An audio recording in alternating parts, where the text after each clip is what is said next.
I'm your host, Bradley Martin, and this is Clearing the Way, a resource for small business owners. Hello, humans. I am your host, Bradley Martin, and this is Clearing the Way, a resource for small business. I talk with sales and HR experts, other small business owners, and anyone else that can provide you with information to clear your way to success. My guest today is Ryan Brown, owner of RiverPoint Realty. Ryan graduated from Robert Morris with a bachelor's in marketing. He spent over 15 years in the real estate industry. He started as an agent and loan officer before becoming a mortgage broker. He was a managing partner for a real estate investment company, CEO for a staging company, and owner of a property management brokerage. In 2016, Ryan started RiverPoint Realty, a full-service real estate brokerage that works with buyers, sellers, and investors. Within 18 months, the team grew to over a dozen agents. RiverPoint they train all of their agents to be real estate consultants and offer a level of knowledge and attention to detail that can't really be found in other agencies in Pittsburgh. Ryan, thank you for being a guest. Thanks for coming on Clearing the Way. Thank you for having me, Bradley. Appreciate it. Yeah, for sure. Okay, so let's work through. We will get to RiverPoint. We'll get to all of those things, but let's start way back. Where did you grow up? Let's start there. Where did you grow up? What kind of student were you? Walk me through how we got to Sure. how we got so to we're this going to start point. from the very beginning. Start from the beginning. Awesome. So I grew up in a small little river town called Elizabeth. So Elizabeth was not a fabulous place to grow up, but it was home. So I grew up there. Went to Elizabeth Ford High School. Okay. Through there, and my experiences through there kind of helped shape to get into where I was in school and so forth. Okay. So all through school, I was not one for academics. I never studied. I really rarely paid attention in class. I was always the kind of type of person that I could just cram a night before or just a very good test taker. Yeah. And a lot of, my parents' goal is just for me to get in college. And in high school, just get a 3.0. And so I didn't really have high expectations. So I was more so just kind of doing what I wanted to do, having fun. I'm a very big sports enthusiast. I played all the sports. Okay. What did you play? I tried everything. Okay. Unfortunately, 5'7", and in high school I was probably 125. Okay. And so, football didn't work out well, nor did basketball or baseball or a lot of the traditional sports. Okay. So, I'm a disgustingly competitive person. I love winning and I love competing.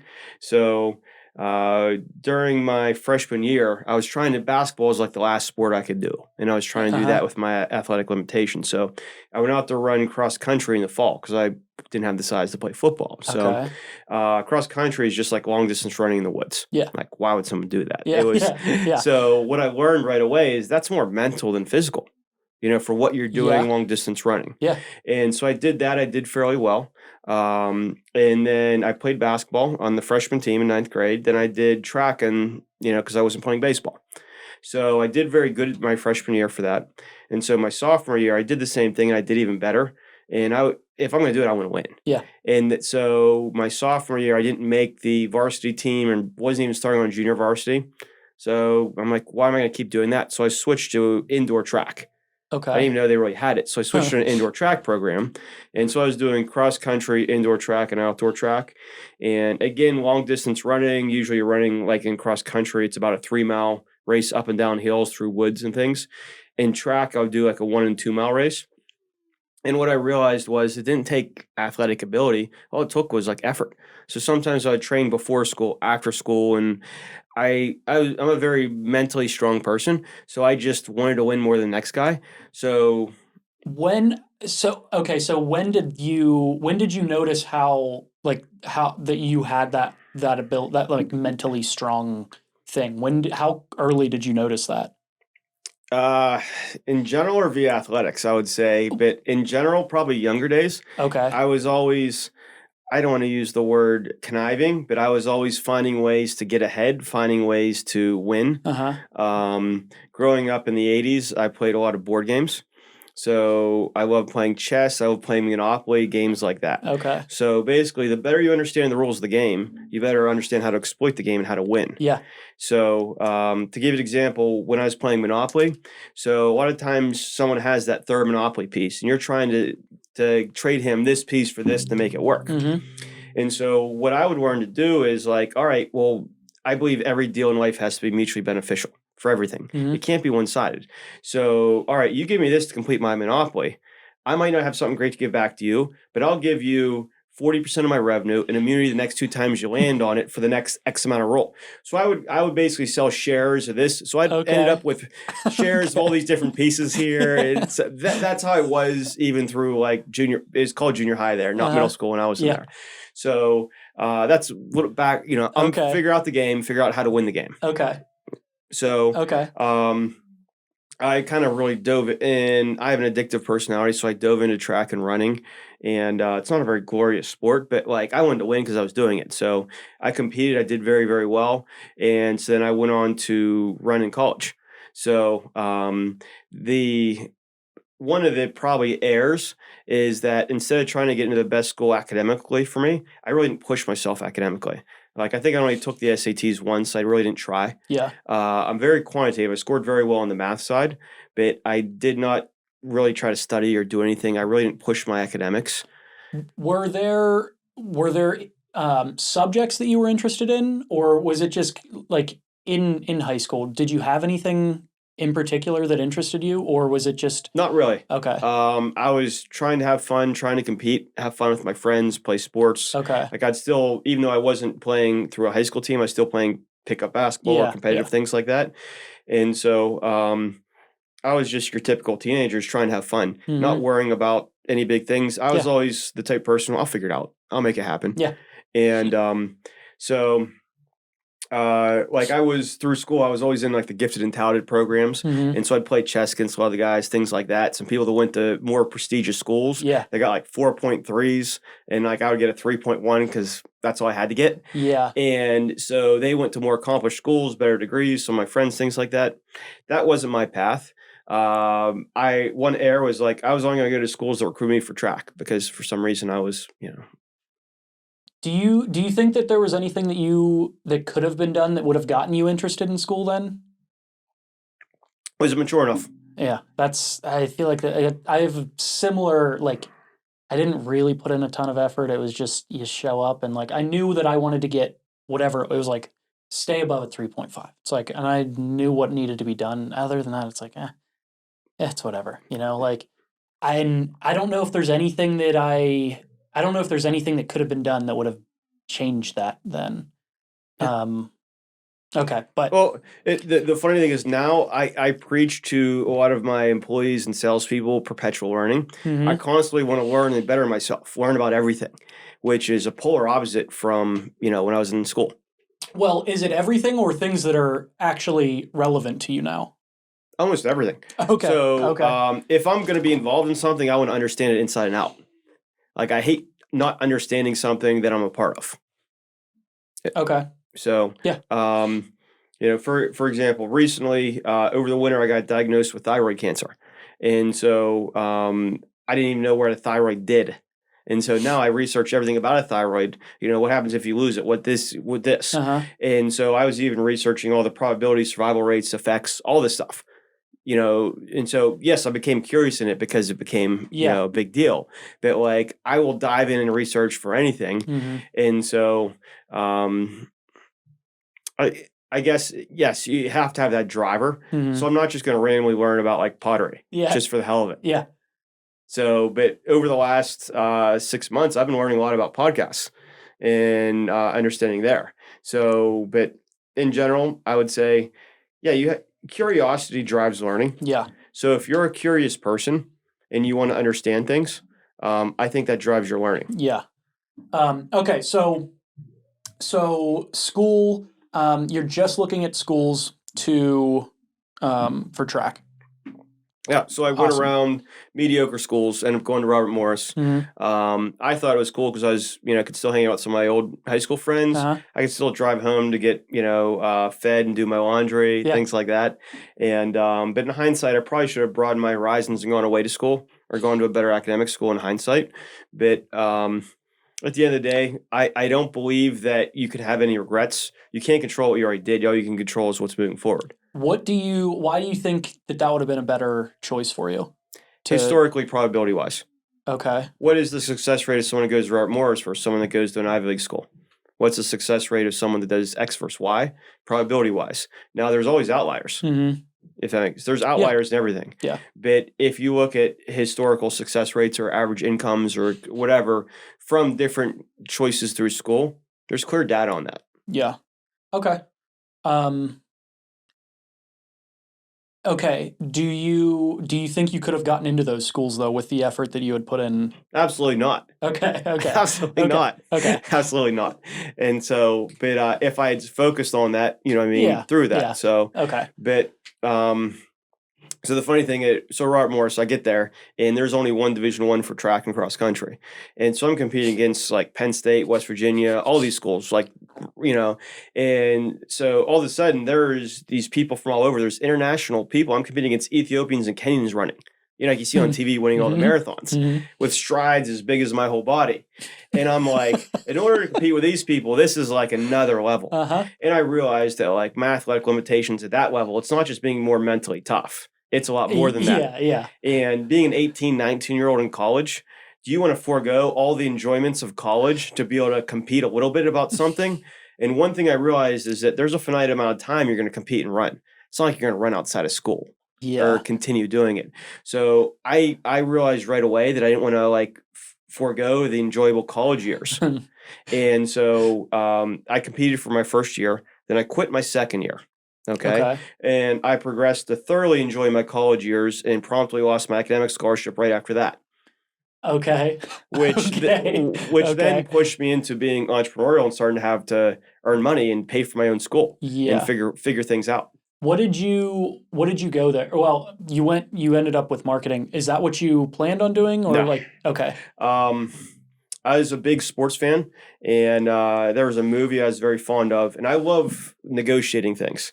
So I was watching movie Jerry Maguire. It's a popular movie, a sports agent, and I love just negotiating. So I wanted to negotiate professional sports contracts. Okay. And so, and I used to enjoy reading back then John Grisham, who was an attorney, wrote a bunch of legal books. I didn't want to be that kind of boring attorney. I wanted to be a sports agent who needed law school. Yeah. So I started as a sports management major.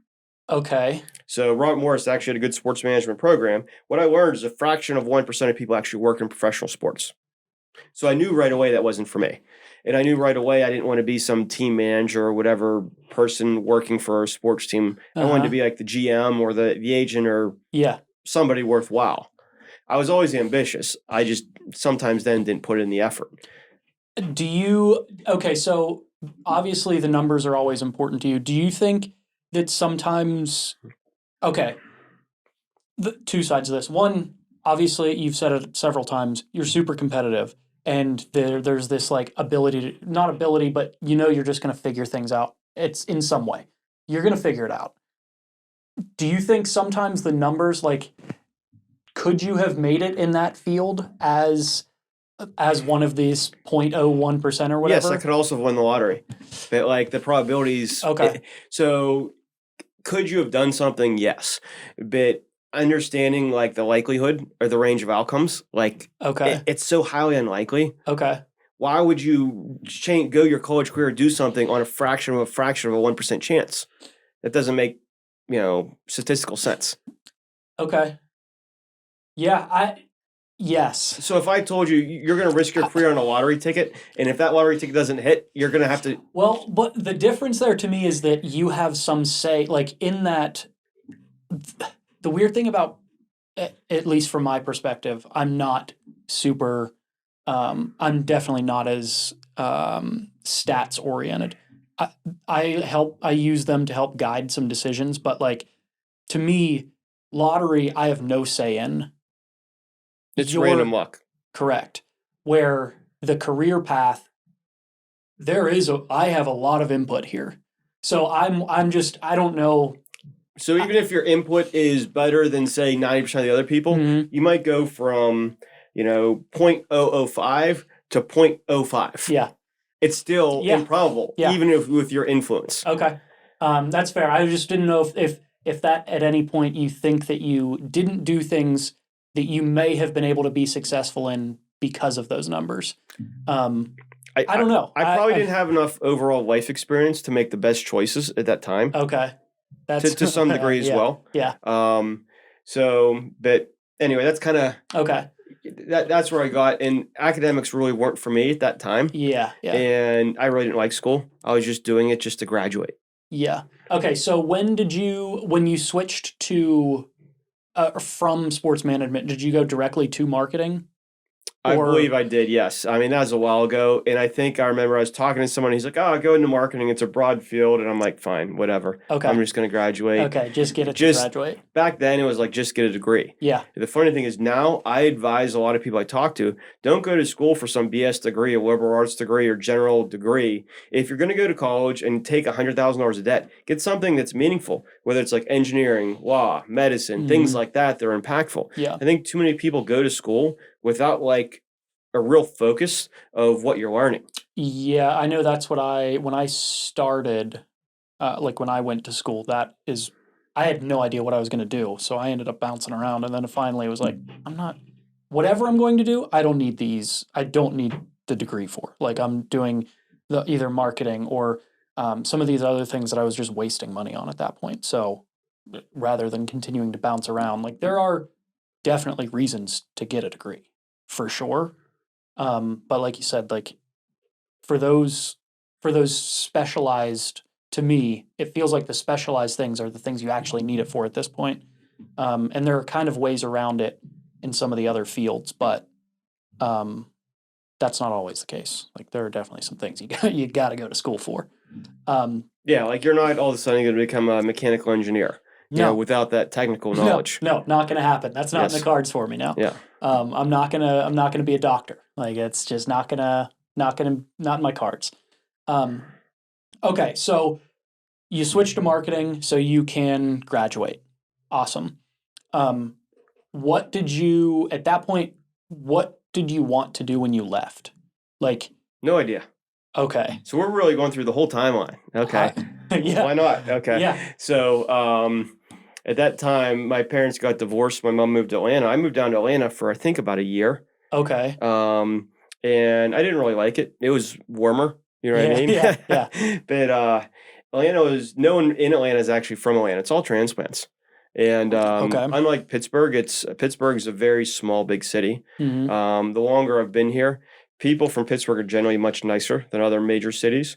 And in Pittsburgh, like almost you're like 1 degree of separation from anyone. If you're anyone like Pittsburgh, everyone knows each other. Yeah. So I think probably it was easier to ascend in business in Pittsburgh than it was there. But I was there for a year and I came back to Pittsburgh. Okay. And then from there, I actually I had a guy that I knew was doing residential mortgages. Okay.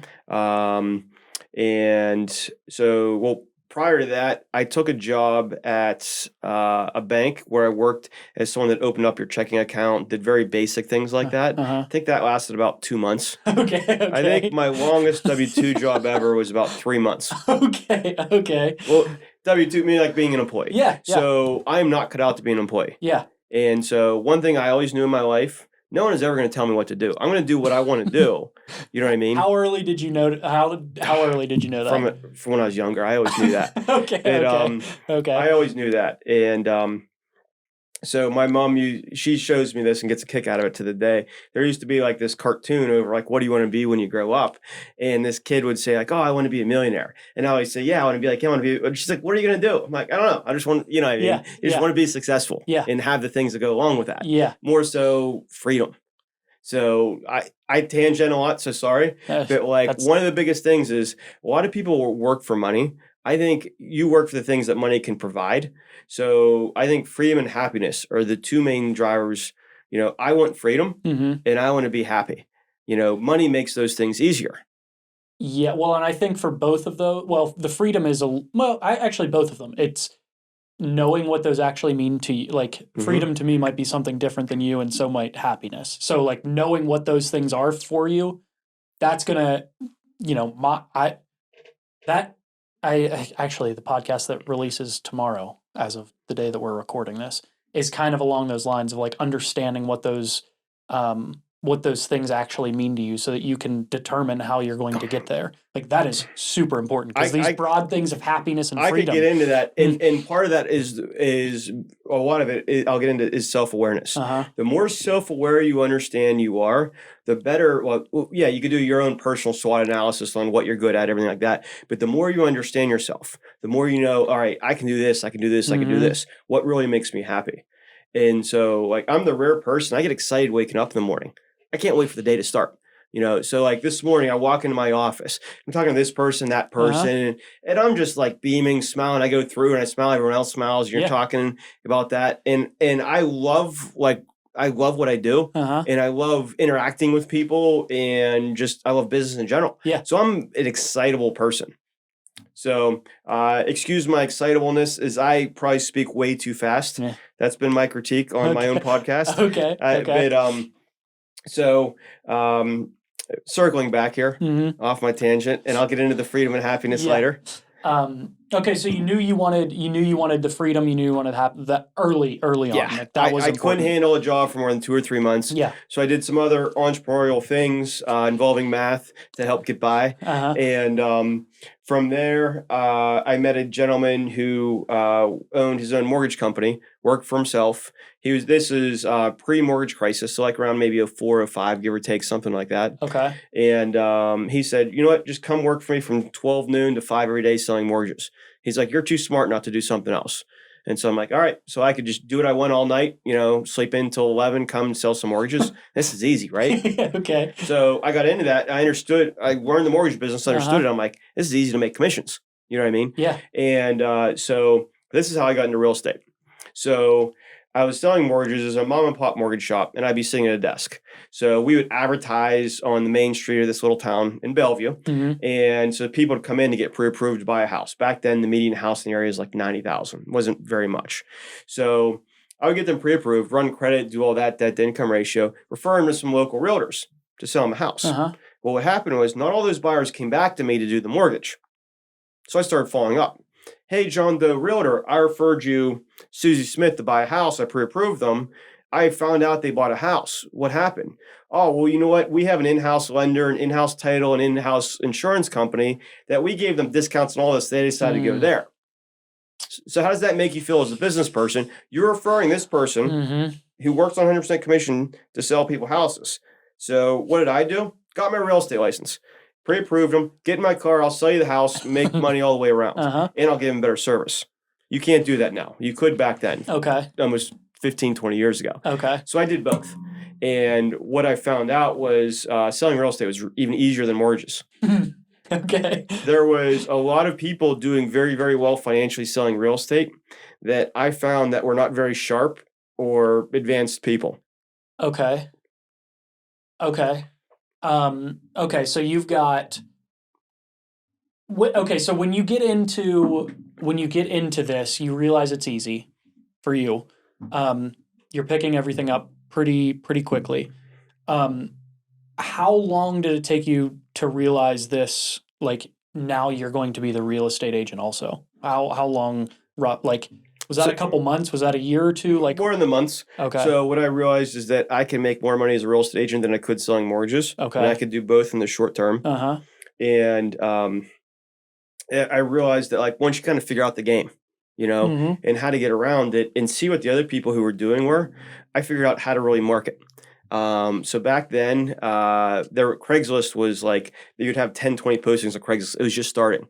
So what I would do is I'd call these realtors with really nice properties. Uh-huh. And I developed a niche in selling investment multifamily property because I was really quantitative, good at being able to analyze those. And a lot of people weren't. Yeah. Most realtors don't understand investment properties now, a little more so than back then. Okay. So I'd find a really nice house or really nice properties and I'd post them on Craigslist. I get the permission. Hey, can I sell your property for you? Can I advertise it? Sure. Why not, Ryan? So I would do that. Then I would get all these buyers. Then I'd take them there and sell the property. you know? Okay. So I started selling more and more properties that way. And then I got good at it where I'm like, well, I'm really good at this, but it takes time. Yeah. Okay. So I think the big misnomer when people work is you exchange time for money. Okay. The people who really get ahead in life, they make money, passive residual income. Mm-hmm. The old guys, when I was younger, used to tell me you got to make money while you sleep. Yeah. That's the old guy phrase. The young guys now say passive residual income. Uh-huh. So by my mid-20s, I learned that you can only make a finite amount of money if you're exchanging time for money. Yeah. Even if you're an attorney selling yourself at $350 an hour, you're only making money when you're actually working. Yeah. So I realized that I could make a lot of money in mortgage and real estate. But you know what? If I taught this person how to do it, I can make a little bit off those people. And also I get the benefit of teaching them how to make a lot of money. Mm-hmm. And in selling these investment properties, I saw people who were making a lot of money in real estate. And so I'm like, well, I can do that too. Okay. So, and that's when, at that point, so you were, when you come on to work for the guy originally in this real estate business, you're an employee at that point or a contractor? 1099 contractor. Okay, so independent contractor, semi-employee. Yeah. How soon did you, or how long did it take to determine that you were going to break off and do your own? So the first guy I worked for in the mortgage company, I didn't work for him with my real estate license. I worked for a different company. Okay. But that guy, I think I was there maybe a year and a half, 2 years. Okay. Then I grew past that. Then I worked for an actual really good mortgage company where I really learned the mortgage business inside and out. Okay. And I worked for another real estate brokerage. Mm-hmm. And then I switched to a brokerage that did both. And I could do both at the same time. Okay. And that brokerage also did a lot of property management, where I learned the property management industry as well. Okay. But I kept on finding that is probably when my thirst for knowledge started in mid-20s. That's funny. A few years after school, I realized the more you know, the more successful you can be, the easier, more efficient you can be. Yeah. The easier life got. Yeah. Well, it's after school, but it's also the, things actually start to matter at that point. You're actually seeing how that increase of knowledge, like you said, that increase in knowledge there's a direct relationship. I'm learning more, I'm making more, or have the ability to make more now. In school, there's no consequences for not learning. You get bad grades, but it's okay. Well, I tell a lot of the younger professionals in real estate, work to learn your first year or two. It's more important what you learn than whether you made $10,000, $20,000, or $30,000 your first year. Yeah. It's more important learning for what you're going to make. Yeah. And so I emphasize that, and I didn't know it back then. And so I didn't really have great mentors in my 20s. I kind of learned a little bit here, a little bit there, a little bit there. Yeah. I learned a lot via trial and error. And there wasn't Google and everything back then, just to you can go on and learn all the stuff like you can now. Yeah. So, but I saw people making that's when I got into investment real estate. And so I started learning how rental properties make you passive income and build equity, build wealth. Mm-hmm. And I started learning how to flip properties. And so I helped other clients flip and do rentals. Okay. Then I saw the money they made, figured out the math in it. And then I started doing it for myself. Okay, so when you start breaking off and doing all of these things on your own, so you've done a lot of the legwork by learning from underneath people, which is, I guess now you can kind of bypass some of that because you've got Google, you've got all those things to learn, you've got ChatGPT, you've got all these things to learn from, but you learn from all of these different businesses, all of these different people that you're working with. When you break off and start working on your own, were there any things on the business side from running the thing that came up that were oh shit, I was not prepared for this? Definitely. Okay. Yeah, I think making mistakes, that's how you learn. You learn more if someone just tells you, hey, Ryan, just do this so you don't make this mistake. Yeah. Do you really learn it as much as if you made that mistake, screwed it up, And like when I first started, I remember my worst flip, I'll say I lost $59,000 on my worst flip. Okay. That's a great lesson. You don't want to lose that again. Yeah. Okay. Yeah. So that was a few years into it after I had, was doing 10, 20 a year with partnerships and things like that. So losing money teaches you a lesson, but I never really I'll say yes, I like money, but I didn't ever work for money. I was never counting it. I love the business. I love the hustle and I love the energy. Okay. So I started learning how to flip properties to make capital, and I want to get that capital to invest to buy rentals. Okay. Yeah. And then so I was flipping houses. I was buying rentals. I was managing my rentals, leasing them, doing all that. I was managing contractors, doing flipping, helping find those deals. I was selling real estate, teaching other people to sell real estate, doing a real estate team. As well, and still doing mortgages for a little bit. But then when the mortgage crisis hit, I stopped residential and I was still brokering commercial lending. And well, at that, okay, so you've got all these different things that you're managing at that point. Did you have any issues managing people? Going from kind of a lot of the one-on-one sales to now you're dealing with all of these different either organizations or all of these different groups. Was that a struggle for you at all? It's sales. I'd say management is sales to a certain point. And so basically, when you're managing someone, you have to understand what's their goals. How are they motivated?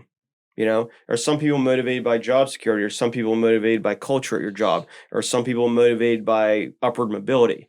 Understanding, if I'm talking to different contractors and I need to motivate them to get this job done, are they motivated by that last draw and that money or that bonus? Are they motivated by me praising them for how great of a job they did? Understanding how the individuals are motivated, you're better able to sell them on what you want to do. Now that's probably the wrong word, but the more you understand that person and you think about it through their lens, what's their goals, what do they want to do, and you have a mutually beneficial relationship, you can help manage them more. Okay, that is I have not heard managing people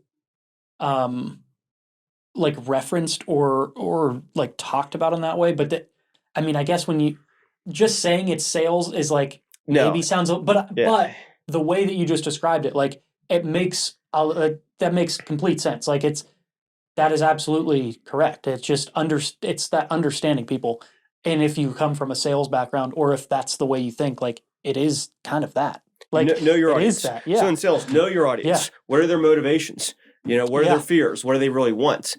The more you understand your audience, the better. The best salespeople, when you're first selling someone, you're doing more listening. I like to teach a lot of our realtors. You need to listen more and more and more. The more you listen, the better you understand what they want and how you can actually sell them. If all you want to do is tell them how great you are, I'm good at this, I do this, how much are you learning how to sell that client? You're not. Yeah.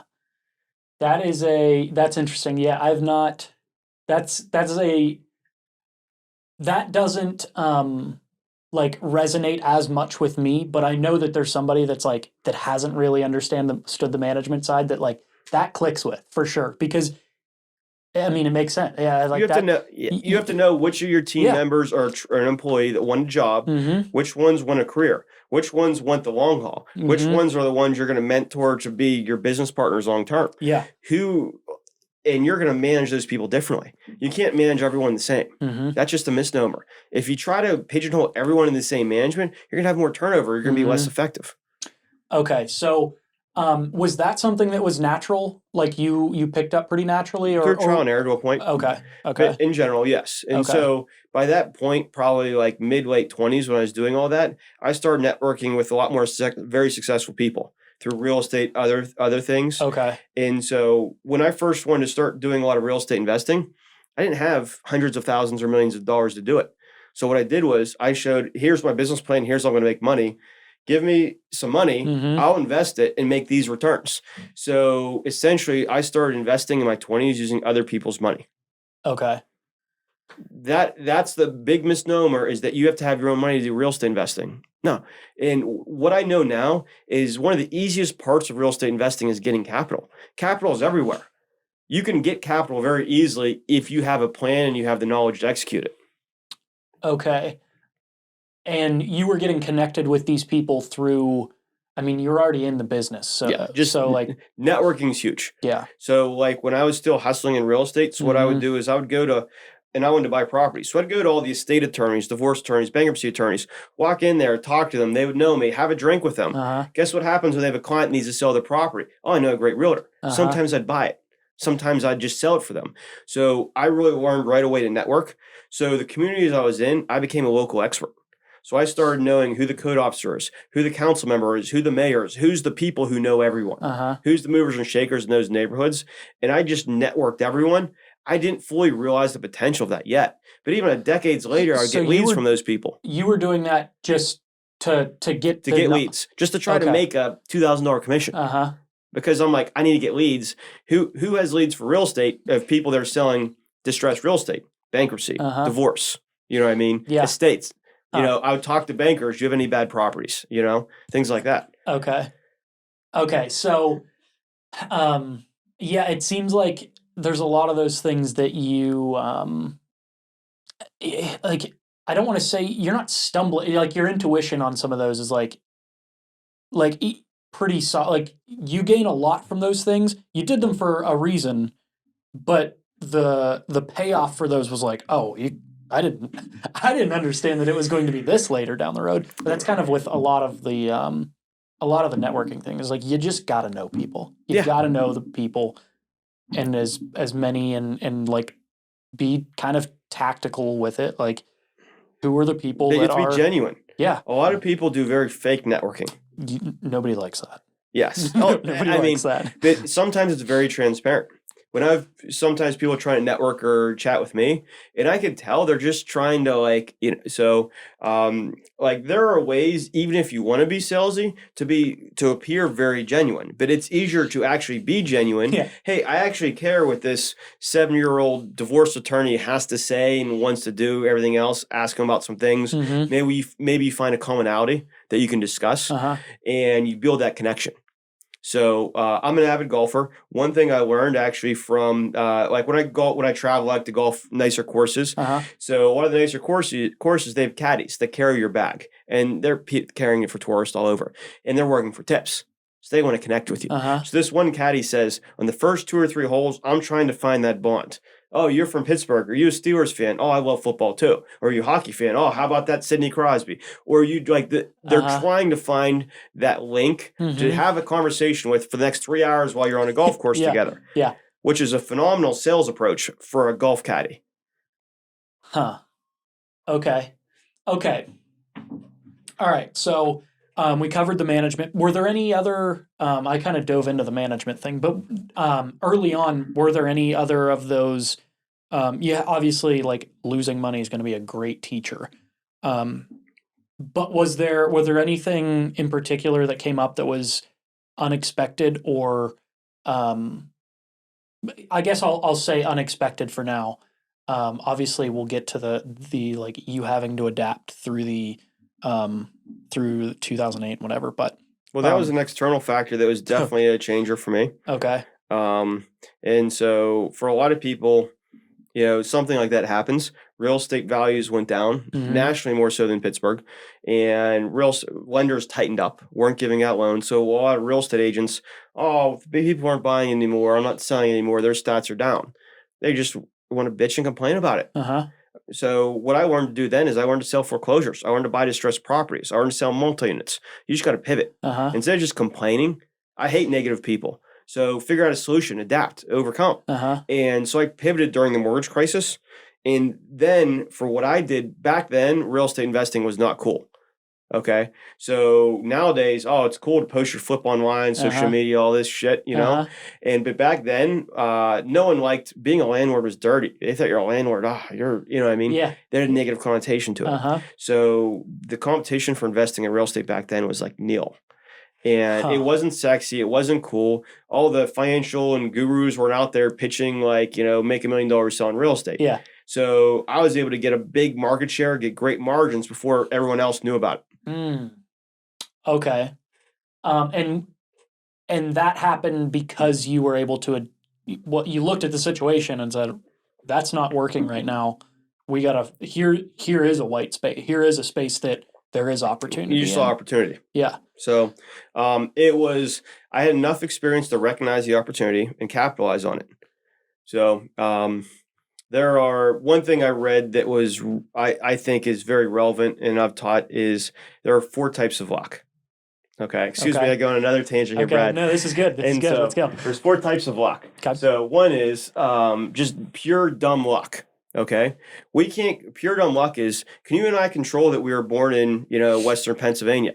We could be born in the middle of Siberia, or we could have been born who knows where, at some third world country or worse. Yeah. Okay, we could have been born part of the royal family in England. We could have been born and Fred Trump could have given us $1 million when we turned 18. You know what I mean? Yeah. So we could, you can't control that. Yeah. Okay.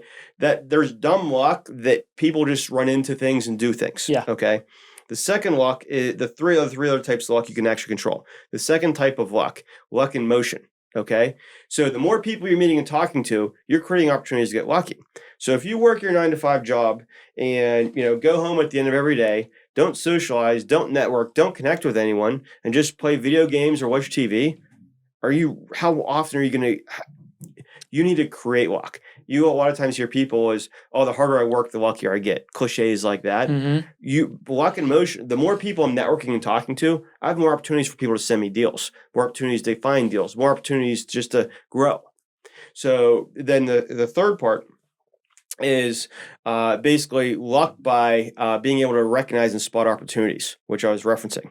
So, seeing the mortgage crisis happen, seeing shifts in the realtor market, seeing shifts in the real estate market, the rental markets, seeing those things and having the knowledge to take advantage of them.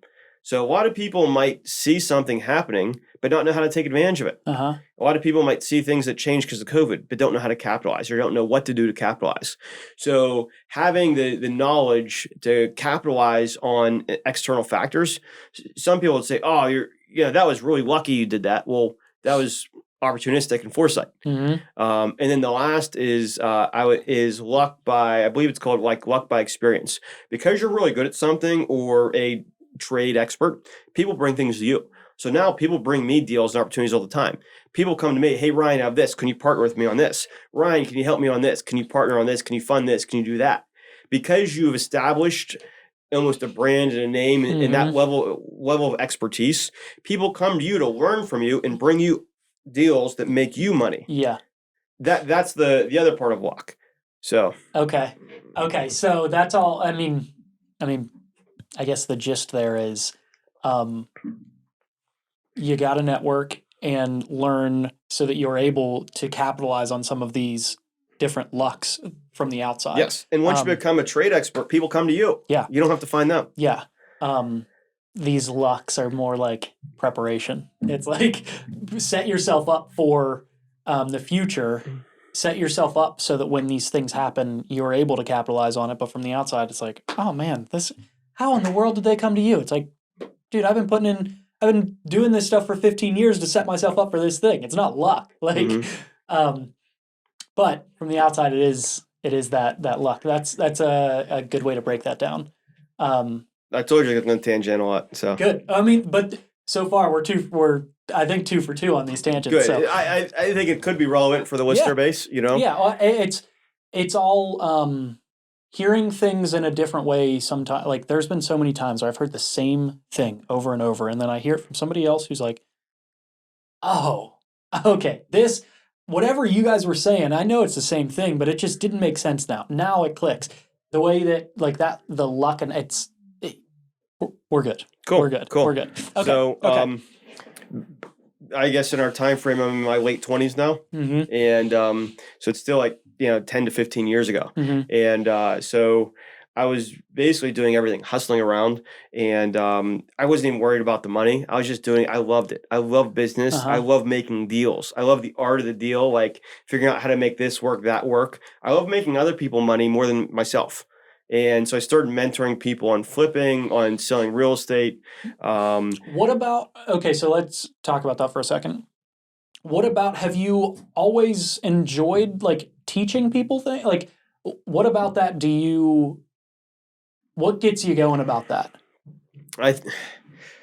It's tough to explain the intrinsic reward you get for helping someone achieve success. it feels so much more gratifying. Right now, I would rather see one of my younger realtors be very successful than just close a couple more deals myself. Like I've been there, I've done that, I've made that money. That's not exciting anymore. Yeah. And so I love action, and I like, so like just doing something I've done a million times is boring. So I'd rather, like, it's a challenge for me. So like recently we had a 19-year-old join our company, and he's a breath of fresh air for me. He wants to learn everything. And I'm so excited to like work with him, Yeah. And he's like, I want to learn this. That gets me going. I reciprocate the energy from like the people. So when I see someone with this passion for learning, I get so excited and I want to teach them. That helps me, keep my fuel going. I feel like we all have a fuel tank of like energy. Yeah. And we do things to fill it up and it goes down, but how are you replenishing that? Yeah, well, I think that's a good example of like if there's a younger listener that is like kind of lost or looking for those mentors, like the action and the enthusiasm for the thing that you're seeking advice for, like there are a lot of people like you that love helping people, but it's not going to be like if I come to you and I'm not super interested and I'm kind of looking for just you to give me all the answers. It's like, well, I mean, I want you to be a little excited about this. Like, I need to be like, I want to share it. But a lot of times that like low 20s person doesn't know what they're looking for. But I think finding mentors or finding people to look up to are huge because a lot of times you don't know any better. Yeah. There's people that you've made mistakes. It's if you can help steer people, like there are a lot of things that you can teach somebody that now, again, you already mentioned it, me telling you something and you experiencing it, they're going to be different, but you can maybe avoid some of the roadblocks here. Yeah. By getting a couple good mentors and being introduced to them early. Okay, so let's actually stick on that for a second then.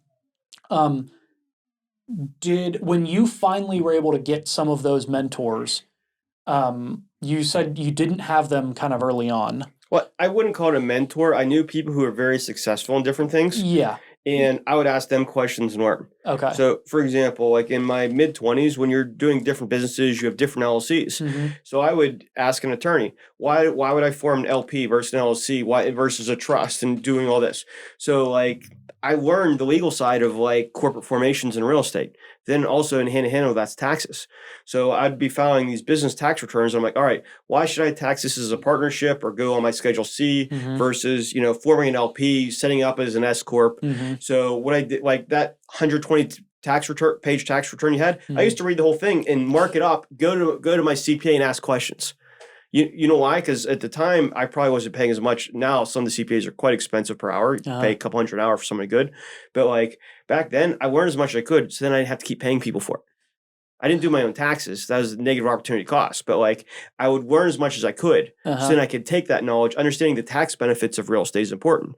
Understanding the liability protection and how the legal side of real estate works is important to make better decisions in this side of it. Okay, so let's get back to the okay. So you learn, you're starting to do all of these things on your own. Okay. There were like, as I was looking through your like really through LinkedIn, like there's a bunch of things that seem similar that were either yours or you were a like key piece of. Partner. I would say my LinkedIn page probably hasn't been updated in 6 years. Yeah. So not all that's correct in the intro. Yeah. But so I took business partners on in flipping. I took some business partners on in renting. I did flips myself. I did renting, like investment properties myself. So I think there's times when you have to decide is when does it make sense to take on a partner? When doesn't it? So like right now, a lot of my real estate partnerships are with some of my realtors or other people, but everyone has to bring value. Yeah. So one key thing I'll say about when to partner with people is when it's mutually beneficial and there's value created. So if Brad, you and I are going to partner on a real estate deal, and you said, hey, Ryan, I want to learn from you on this real estate deal. All right, you put in the money, you help us find the property. Like, what are you doing? What value are you bringing to the partnership? Why should I need you as a partner? Why is it mutually beneficial? Any partnership that's not mutually beneficial will not last. Yeah. Were there any instances like early on that you had to learn that in a difficult way? In a difficult way, I would say I'd have partnerships that I realize that were not always in my best interest. Maybe they were initially, but they weren't long term. Okay. Okay. So nothing that was like, okay. Okay. So, okay. Oh, I'll say learning to say no is a big. It took me a while to learn how to say no. Okay. So, like for example, you mentioned staging company. Uh-huh. So a realtor friend of mine was staging a lot of my flips. She was an excellent stager, good design. So I said, "Oh, you need to form a formal business, all this stuff." So I took my knowledge and applying it to that, and I realized how in staging the margins are incredibly thin. It wasn't a good business plan, everything else, but I was like doing it to help her, Mm-hmm. and I'm like, and then I got out of it. Within a couple years, and I was just doing it to kind of help on my flips. But in hindsight, what I know now, I never would have partnered on a staging company because the margins weren't there. It wasn't worth the time. I didn't value my opportunity cost as much then. Okay. Okay. Well, I think, yeah. Okay. That feels maybe, well, maybe this can help actually. Like early on, you kind of feel like you gotta take everything, at least from my experience. Like You should if you have the time. yeah. Yeah, it's like I have more time. I'm going to do all of these things.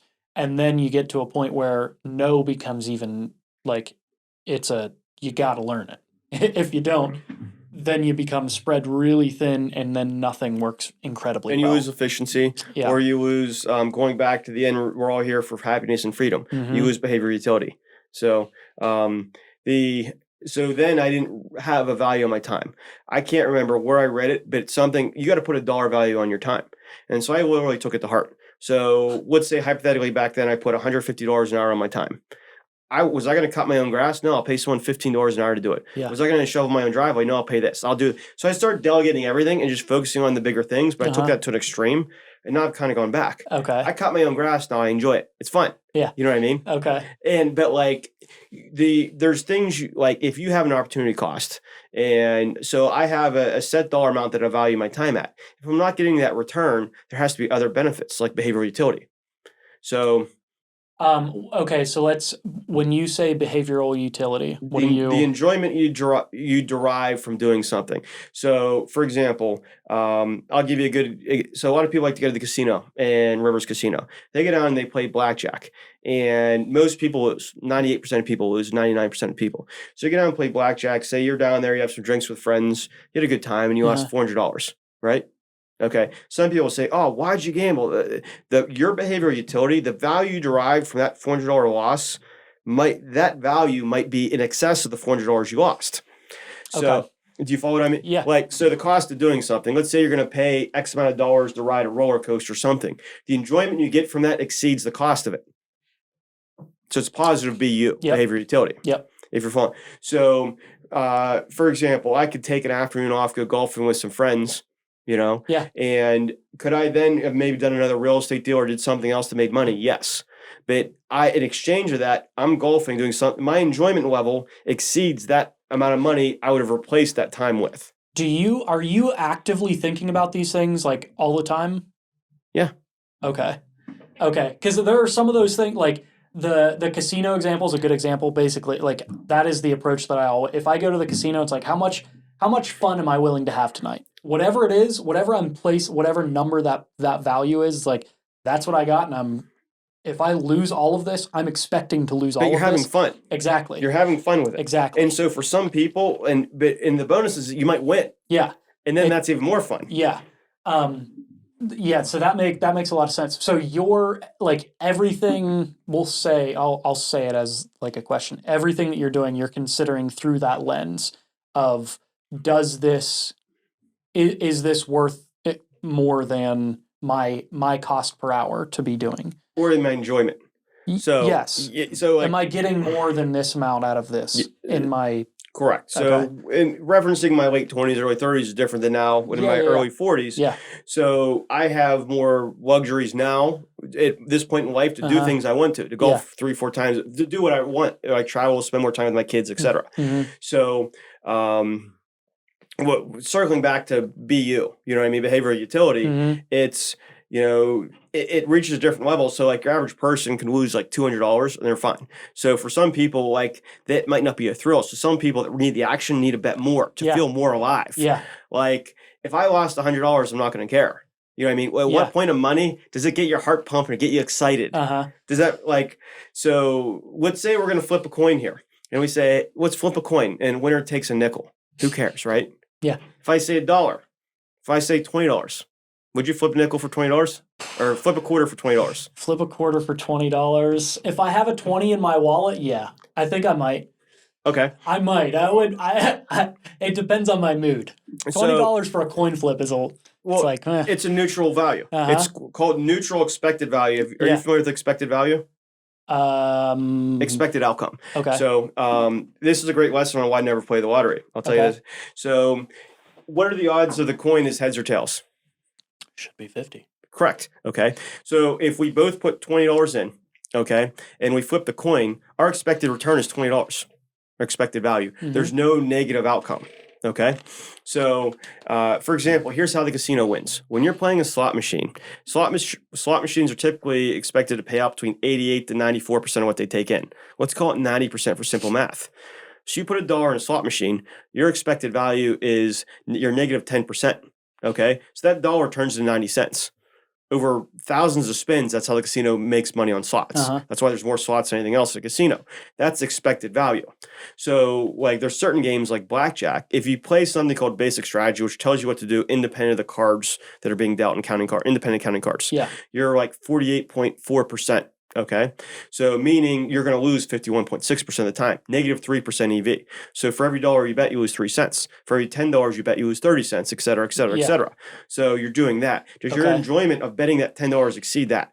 So if we both put down $20 here and we flip the coin, does our enjoyment exceed zero net loss or zero net gain? Yes. The behavioral utility is worth more than that.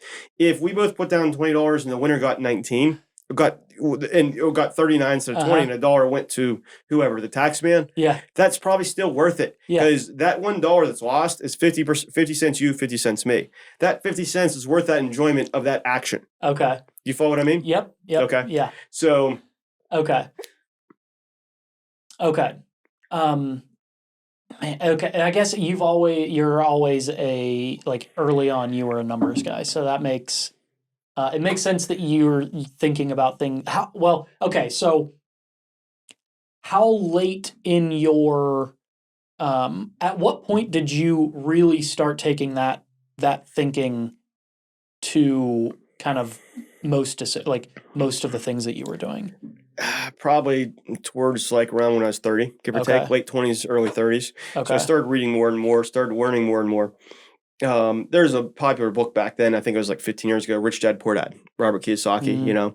It talks about how instead of going out and getting this vehicle, you're spending, I don't know, whatever money to buy this new car.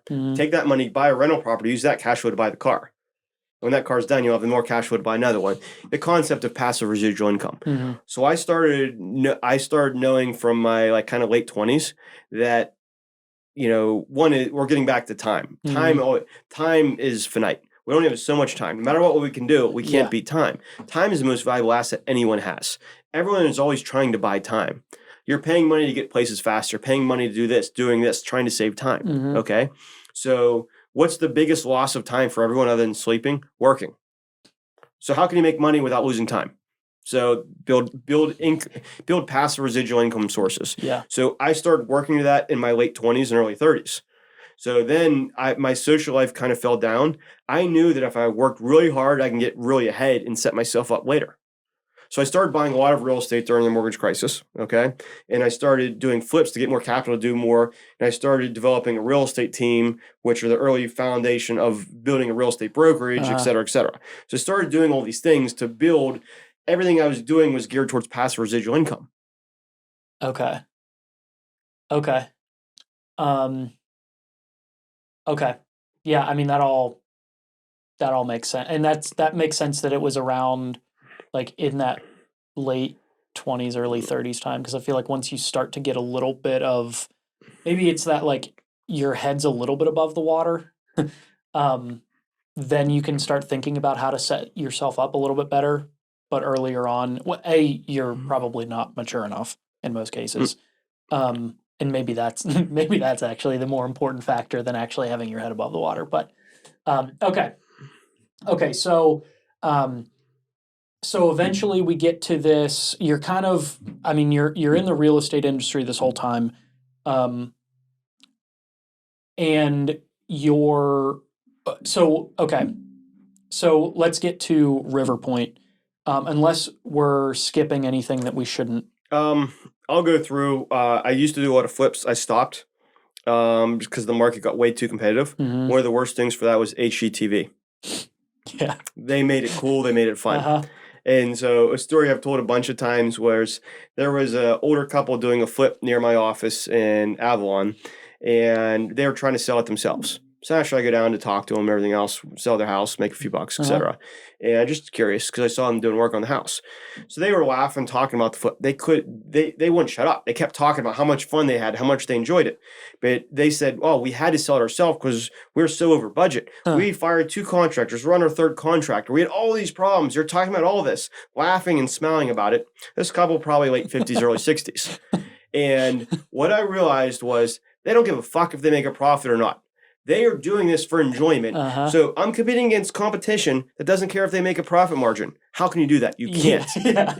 So I knew the flip market was getting so saturated, so I got out of it. So then what I started doing was helping finance people's flips, helping them sell it, helping them analyze their deals, making money ancillary ways off of that rather than doing it. And the other thing I don't like about flips is their active income. So for younger entrepreneurial people, they're good because they can generate quick capital. And one reason I love real estate and I got into that was because you make as much as you earn. It's not like you get a salary, you have to wait to get a 5% raise. Yeah. The harder you work, the more money you make. Yeah. There's no limit. Yeah. So, but on flips, you're losing time. Okay? You're losing time. Whereas if I do a flip, let's say my average flip makes $40,000. Okay? That's $40,000 before taxes. And then you might lose 30% of that to taxes. So you might make 28, okay? And all the time invested in doing that, and you have some risk too if it doesn't work out. Yeah. If I buy a rental property, and that rental property might make me $4,000 a year, that's a lot less than that 40 on the flip, right? Yeah. That $4,000 is in perpetuity. And the thing people don't understand about real estate is that rental property that might only cash flow $4,000, I probably have a 15-year mortgage on that. My principal pay down might be $8,000-$10,000 a year. My appreciation on average year might be another $8,000-$10,000, during recently more. So I might have $15,000-$20,000 non-realized gain on that, including cash flow. And then you get that and you start multiplying those, and that's when you really start building wealth in real estate. Okay. That's all. Sorry if I'm too trade heavy there, but no. That's all. Thinking long term. Yeah. That is the key there. Here's a good saying. Here's a good saying for the listeners. What I learned this a while ago, and I preach this to a lot of the people I work with: make decisions based on what the 10-year-old version of you, the 10 years older. So, I was going to say like the 10-year-old Brad, version. You're roughly 30, right? Yep. Exactly. When you're thinking about a different business decision, what would the 4-year-old Brad tell you to do? Would the 4-year-old Brad be proud of you if you did this? Think about it through that lens, or even say like, all right, if 50-year-old me is looking back, would he want me to do this, or this? Do what the 50-year-old you would want you to do rather than what the 30-year-old wants to do. You might want to go out and party with your friends instead of doing this or this. You might want to do what's easier instead of what's harder. Yeah. Think about what's best long term. Too many people make decisions out of short term thinking. Yeah, well, again, that's another one of those, like, there's a problem or like a challenge. I can't be the only one that has this, but like thinking about 10 years in the future or 20 years in the future doesn't make a lot of sense. Like, there's a block in my head, but thinking about if I would be happy with that decision in 10 years, that makes a lot more, like, that feels like it makes that make a lot more, like, it actually makes sense in my head. There's this all, like, the 10 years in the future thing is like, I have no idea. I don't know what the hell, like, I have no idea what the hell that looks like. I can't think about that. You could be Joe Rogan by then. Yeah, it's like, probably not, but like, maybe. But like, it just doesn't make any sense. But like, okay, simplifying it to, is this something that that the 40-year-old or the 50-year-old would be happy with? Like, is this a good decision to that person? Yeah. It's like, okay, that makes a lot more sense. I think there's a lot of ways you can train yourself to think, to make better Yeah. decision making. Yeah. And one thing I read recently is, would your kids be proud of the decisions you're making or the things you're doing? So are you doing things that your kids would be proud of? Okay. So would I want I have a 2 and a 4-year-old at home. Uh-huh. Would I want them to be proud of what I'm doing? Absolutely. Yeah. Okay. And when you have kids, it kind of changes your outlook on life. It really does. Yeah. 2 key things that were big motivators for me: getting married and having kids are more motivators, because it's not just you. Yeah. You know, like, I could lose everything, go bankrupt. I don't care. I'll make it back again. Yeah. Okay. But, like, do I want to put my wife or kids through that? Absolutely not. So I've become more conservative and cautious and more calculated on decisions since I have a family. Okay. So before that, okay. So at what point, how old were you when you got married? 28, Okay. 29. So back then, for an example, I probably had $3.5 million borrowed privately to do flips and investing with. I had nowhere near that amount of money. Yeah. I was just borrowing, and if things went bad, I could have, you know what I mean? Yeah. But I bet on myself, Uh-huh. and I had a lot of people that were smart that bet on me. That was mutually beneficial. They lend me money, I pay them higher interest. Yeah. So I had maybe 6, 7 people that were funding deals that I was doing. Yeah. But, like, yeah, if things went really bad, I probably would have been bankrupt. But I was willing to gamble and take that chance. It was a calculated risk. Mm-hmm. When you don't have anything, it's easier to gamble and to start over. Once you already have accumulated assets or businesses or wealth or a family, you don't want to risk it anymore. Yeah. So you start making different decisions. Okay. Okay. You're speaking a lot of things that make a lot of sense. Sorry. That's good. That's what we're here for. Okay. So where are we at this point? Okay, so I'm starting to focus more and more on passive residual income. Yep. Yeah, back from another tangent. So early 30s, I started my own real estate team, started growing that. I learned how to make other realtors money. Okay. And so, but they were on your team at another brokerage. And one thing that I learned right away is I brought over a successful realtor from a bigger name brokerage who was middling, and then they did really well for me for a year, made a lot of money, and then they left because they didn't want to be on a team. They wanted to be their own realtor. And I'm thinking, well, how can that not happen if I have a brokerage? I always knew I was going to end up that way. So I started a real estate brokerage. So that way there's people to grow. So not just realtors on my team, a realtor team, but now I could take somebody that was on a realtor team to make them their own realtor, then make them have their own realtor team. And then I could even have them grow to have their own office and franchise and et cetera. Yeah. So I could have unlimited growth for that person rather than cap where they're going to grow. Yeah. So, but I did that. And then along the same times when I started that, I was doing a lot of property management. So when I started accumulating lots of units to rent and manage, okay, I needed a system to do that because I didn't want to do the time. I had negative opportunity cost of my time. So I started a property management company. So, like, right now, 2 of our core businesses are a real estate brokerage and a property management company. So now the property management company manages, a lot of my real estate portfolios and rentals along with clients. Because I already had to manage my own, I could manage other people's in the same economies of scale of my own very effectively. And I can give them the big picture analysis and advice. So now my own rentals are getting managed at cost from the company that I own. Okay. Yeah, okay. That's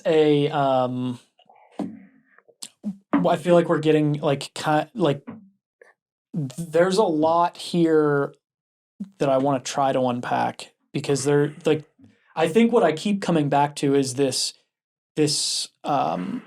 internally is this ability, or this thing that you do of setting yourself up really well for the future.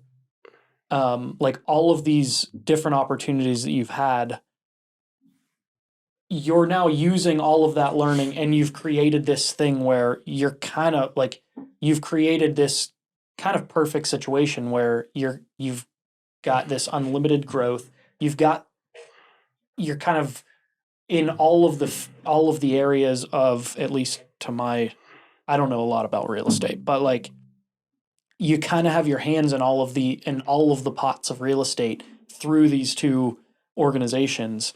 And it it creates synergies. Yeah. So, like, for example, if you're going to be in real estate, you know what I mean? If you own real estate, you need a property management company. It also helps if you're the agent and brokerage selling it. Yeah. It also helps if you own your own mini construction company. And it helps if you have other partnerships and things like that. Yeah. There's synergies where they all work together in economies of scale, which you benefit of all the little different things in there. So, but that's part of like planning. What I'll say is one of the things I think get in the way of people is they don't understand why they're always making the decisions, and they think sometimes emotionally. I've been really big on this. Is one thing is you can't control external factors. You can't control the things that happen to you. All you can do is control how they react.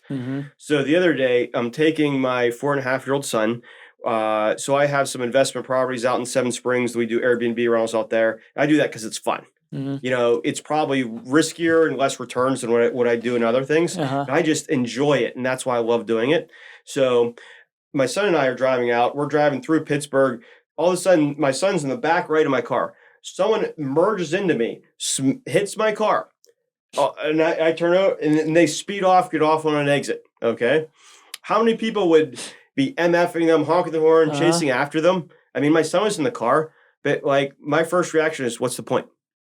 What am I going to do? Yeah. Do you know what I mean? Nothing good comes out of road rage. And in general, nothing good comes out of anger. So when you really think about it, people get angry and upset all the time. What positive comes out of that? None. Yeah. So what's the point of getting upset? So I'm going to let someone else's actions that I had no control over ruin my mood, ruin my day, change what I'm doing. You have to eliminate that from your thinking. Did you have any... Okay, have you always been like that? No. Okay. So part of the perpetual learning, which is complete opposite from when I was actually in school, is I learn more and more every year now than I did even before.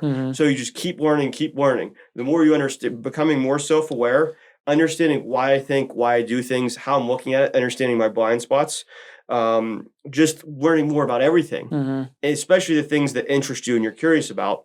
You're enabled to make better decisions. Yeah. A big part of that too, and probably a lot of your audience knows this, is it's who you surround yourself with. Who are you talking to? Who are you communicating with? You know, you can't communicate with your average 9-to-5 ordinary people and be thinking creatively and think like that. You have to surround yourself with very positive and productive and I'd say intelligent people. Helps you think more that way. Yeah, that's a the anger that's a funny one. Like the road rage, that's such a good example of that, where it's I don't know.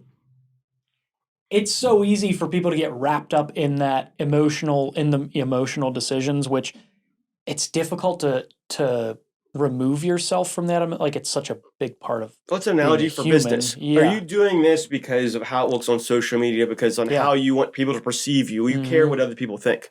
The older you get, the less and less you care what other people think. Yeah. But like, or why are you really doing it? You know what I mean? Yeah. Yeah. And I mean, that goes back to that self-awareness piece that you brought up at the beginning, of like really spending the time to understand what is important to you. What are those things that, like, if these guiding principles are this, the freedom and the freedom and the happiness. It's like, if those are the guiding principles here, like that's what my decision making is based off of. How's that going to get? Where's that going to get to me? Yeah. If you want to be at a point in your life, Brad, where 10, 15 years, you can do whatever you want to do, whatever the hell you want to do. If you want to leave and go to Thailand for 4 months, do it. If you want to do whatever you want, that's like, you want to get to that point. How are you going to get there? How are you going to plan to do that? Yeah. Literally, that is, well, in a weird way, that is tomorrow's episode. That's funny. It's funny that's coming up now, because but this gives another bit of examples and like really drives that point home of the clarity of those things, and that can evolve, like that can adapt. I'm sure your versions of freedom and happiness have probably changed a little bit as you've gotten older, but like knowing roughly what you're looking for, like that is pretty huge. Like, it is very difficult to get somewhere if you don't know where that thing is. Sometimes you don't know where you're going. Yeah. You just know, like, you're going to make it happen. Yeah. I always like to say very productive people are doers. They just figure it out. They make it happen. They do it. I hear all the time in real estate, people are like, oh, I want to be a really good realtor. I want to be a really good investor. 90+% of the people don't do it. Most people always want and hope and want to do it. No one wants to put in the effort. Yeah. No one wants to put in the effort to actually do it. Yeah. Yeah. So those are okay. So I feel like we've covered. We're still good on time. Okay. So let's talk about. So we've gotten to this point where you've kind of gotten your hands in all of these pots of real estate. I assume there are still things that come about that are tripping you up along the way. Like, you don't know everything. Definitely. There's sometimes it could be different realtors, problems with employees, problems with interest rates going higher, increases my debt service, expenses on properties. There's external factors all the time. But yes, things are always going to do. But it's how you react and what do you do. All right, so interest rates are higher. How am I going to pivot off this? What am I going to do here or there? Here's option A, B, and C. What are the pros and cons of this? How does it look now? How does it look 5 years from now? So that can all be factored into a decision. Sometimes we might not like doing decision A, B, or C, but who cares if we like it or not? That's our decisions. Yeah. What's the best one to pick? So when you're going through some of these, when you're working through any of these decisions, like, do you have stats are obviously a big thing too. Numbers, like, those are important to you. Yeah. How do you have a process that you work through all of your, like, big decisions? Like, is there a process that you work through specifically, or at this point you've got enough experience that I'm sure a lot of it you can kind of to some degrees feel. Yeah. To some degrees. And sometimes right now what really moves me is, like, do I get excited about it? Okay. I'm starting to tinker with more and more Airbnb short-term rental investing. I get excited about it. Okay. So recently I'm doing, like, I really haven't done flips, so I'll partner with people. I get excited about helping, like, this person do their first flip. That's more exciting to me than doing my 120th flip. Okay. You know what I mean? Yeah. And so, like, stuff like that, I get more excited about helping someone else start real estate investing on their first, second property, partnering with them, than doing, like, whatever number of deal I'm doing. So you get excited about it, but also, like, you have to want to do it. You have to also say no, or you just won't be happy. Yeah. Like, so, but I also really, truly believe in, like, you can only do so much. You only have that, I referenced before, you have this fuel tank of energy, knowing what fills you up and what gets you going. So recently, a big thing for me is I started going to a personal trainer 2 mornings a week. And I go in from 6:15 to like 7:15, work out, do all this stuff. And then I started working out other days. That gets my engine going. I get excited. Then I started consuming. I follow some people on Twitter I really enjoy that have thoughtful, mind-provoking things. I listen to some podcasts that are thoughtful and mind-provoking, and I do that. It gets me excited. I start thinking about business. I like talking to other entrepreneurs, other successful people about what they're doing, and that motivates you, and then that gets you going. And, like, when I'm around a lot of negativity, it just brings me down. So I like to cut it out. I hate negativity. Okay. Okay. I feel like I don't know how we've done this, but I feel like we've covered a ton in a length of time that is shorter than normal. It's still, we've been on, this is an hour and 20 in, but I feel like we've covered a lot of, like, pretty important things. Is there anything that I've missed that you think is worth covering? I mean, the couple tangents that we've gone off on are, like, good. I feel like there's a lot of information here that is solid learning for somebody who's starting a business or is early on in business. Is there anything that we haven't talked about that we haven't gotten to yet? Is there anything, like, yeah, go ahead. I would almost say, like, is there anything that you think I could expand on for at different parts of entrepreneurs' careers or things like that? Or is there, I'll say there's a couple phases. So there's the hungry phase. You just want to make money. When you're an initial entrepreneur or initial business person, you're trying to get ahead, you're trying to make money. You might have passion for what you're doing too. Yeah. Okay. Then once you actually get that money in your pocket, get a little more comfortable, you can start spending it. Do you get complacent or do you keep going? Okay. So I always like to say, don't work for the money. And it's hard for people to visualize that, but if you don't really work for money, if you do things you like or do things you enjoy, or you do it for, like, I want to grow my real estate brokerage because I'm competitive, Yeah. not because I want to make more money. I want to do this because so it's why you're making those decisions.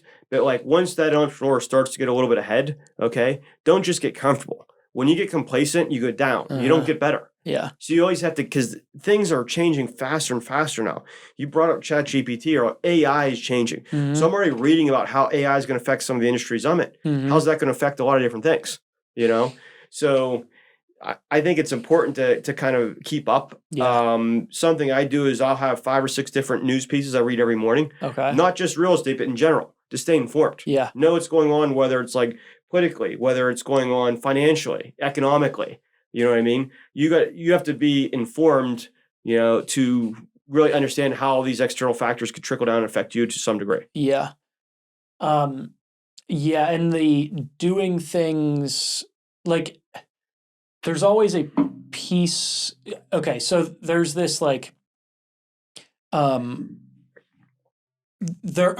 think it's going away a little bit now, but like this idea of just doing the things that you're passionate about, which is great in some cases. That's later career for what? Yeah. You don't do that when you're on the way up. Yeah. Yes, and then you hit diminishing marginal utility. Yeah. So that means for every dollar you earn is less valuable than the previous dollar. I think it was an economist said that most humans' basic needs, and this was like a year or two ago, were met at 65,000 a year. Shelter, food, housing, et cetera, all that stuff, And then as you start to make more money, so talk to, some billionaire. Like if he makes an extra $1 million a year, it doesn't change anything. Yeah. Is it worth him working X more hours to make that? No. So that's when it gets back to the happiness and freedom over money. So if I want to work every Sunday, I could, but I'd rather spend Sunday with my family. Yeah. Yeah. Yeah. But like you said, like early on, at some point, the effort has to be put in. You might start later and that might happen later, but at some point, there's going to have to be some type of like you spent a lot of time early on gaining a lot of knowledge so that you could get to the point now where it's like, I'd rather take Sunday off. But maybe early on, it's like, well, maybe I couldn't take Sunday off. Maybe you could, but there are, we're all just pulling a bunch of levers here. Like things are going to level off where they level off. And if all of the levers are on one side, there's some takeaways. There's some give and take here. Okay.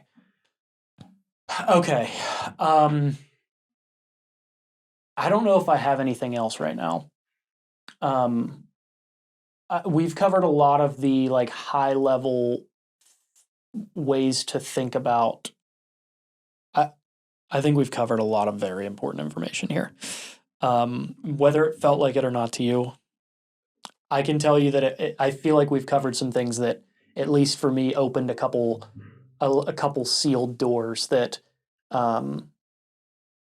that I know they'll be helpful to somebody. Okay. RiverPoint Realty. I'll have all the links down below, but anywhere that we can find you in particular. Sure. So we have our own podcast. It's called Coffees for Closers. It's a take on an old sales movie for some of the older listeners there. But so it's our marketing director, Andrea Henderson, Bob Steinstraw, and myself. A lot of it's focused on real estate. We talk about selling real estate. We talk about investing in real estate. A lot of it's focused on motivation. Like a recent episode I really liked, we talked about being productive rather than busy. Too many people are busy, too busy being busy rather than actually looking at your efficiency and your production. So we go over some theories like that. We're still in the early stages of it and refining our podcast, but it's called Coffees for Closers. And so give it a listen. I'll link that down below. That'll be there. Website for RiverPoint Realty, that'll be down below. Anything else that we should know about that you guys have coming up, or anything like that? We're always willing to take on new mentees, people to partner with. We have 3 interns working for us this summer. Nice. We love. How big's your team right now? Direct and indirect, maybe, I don't know, 40 to 50 something. I don't count. Okay. But like, yeah. Okay. But a lot of those are realtors, et cetera. I think we have around close to 30 realtors. We have different staff. We have, I think, 11 different businesses. So we have a lot of different things we're doing. Do you know what I mean? Not just like what we went over here. Yeah. So, Yeah. but it's a growth in progress, if that makes sense. Mhm. But you have to want to do it. Yeah. You have to get excited. There's no reason for me to get excited to get out of bed, but I love it. Yeah. Like I go to bed thinking about business and work, and I wake up thinking about business and work. You almost have to be that right mindset, and you have to have that passion, because if not, you're not going to do all the things it takes to get there. No, there's too many things that have to be done for you to not like it and still do all the things, or not be passionate about the whole process and to do all of the things that have to be done for you to get to the point that you're at. My last takeaway: PMA, positive mental attitude. Be positive no matter what it is. Okay, positive thinking, positive attitude is. I can't tell you how valuable that's been for me. Okay. We actually covered that. At what point that became like a thing for you. Okay. All of those will be linked down below. Thank you for being on.